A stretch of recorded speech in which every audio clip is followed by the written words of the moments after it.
नमस्कार. श्रावण चालू झालेला आहे आणि त्यामध्ये श्रावणमधला पहिला शनिवार. बहुतेक जणांचा शनिवारी उपवास असतो, तर काही जण पकडतात, तर काही जण पूर्ण श्रावणही पकडतात. तर आज मी मस्त श्रावणामध्ये बनवणारी ही खास रेसिपी तुमच्यासाठी घेऊन आलेली आहे. आज आपण बनवणार आहोत भगरची खीर. या खिरीमधली खास गोष्ट म्हणजे यामध्ये मी शेंगदाणे आणि साबुदाण्याचा वापर नाही केलेला आहे. म्हणजे ही पूर्ण भगरची खीर आहे. सात्विक तुम्हाला जर खायचं असेल तर ही नक्की भगरची खीर तुम्ही खाऊन बघा.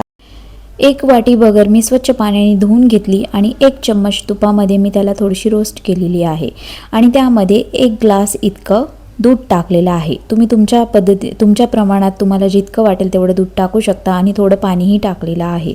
आता भगर ही जास्त शिजल्यानंतर ही थोडी घट्ट होते, त्याच्यामुळे त्याचं प्रमाण त्या पद्धतीने तुम्ही टाकू शकता. त्याच्यानंतर तुम्ही थोडंसं दूधही वाढवू शकता. आता मी थोडे ड्रायफ्रूट रोस्ट करून घेते आणि एका साईडला आपली भगरही चांगली शिजवून घेते. म्हणजे ती शिजून तर झालेलीच आहे, अगदी 5 ते 10 मिनटात ती शिजून जाते.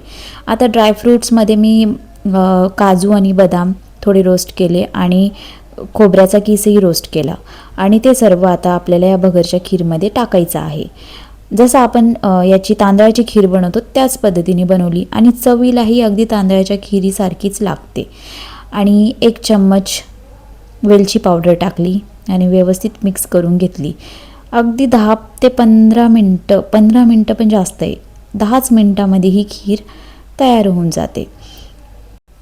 तुम्ही म्हणणार साबुदाण्याची खीरही चांगली लागते, तर साबुदाण्याची खीरीपेक्षा भगरचीच खीर का? तर साबुदाण्याच्या खीरीपेक्षा भगरची खीर थोडी जास्त पौष्टिक आणि पोटभर वाटणारी आहे, कारण भगरीत फायबर आणि प्रथिनांचं प्रमाण तुलनेत जास्त असतं. त्यामुळे उपवासाच्या दिवशी गोडची क्रेविंग असेल तर ही भगरची खीर नक्की करून बघा.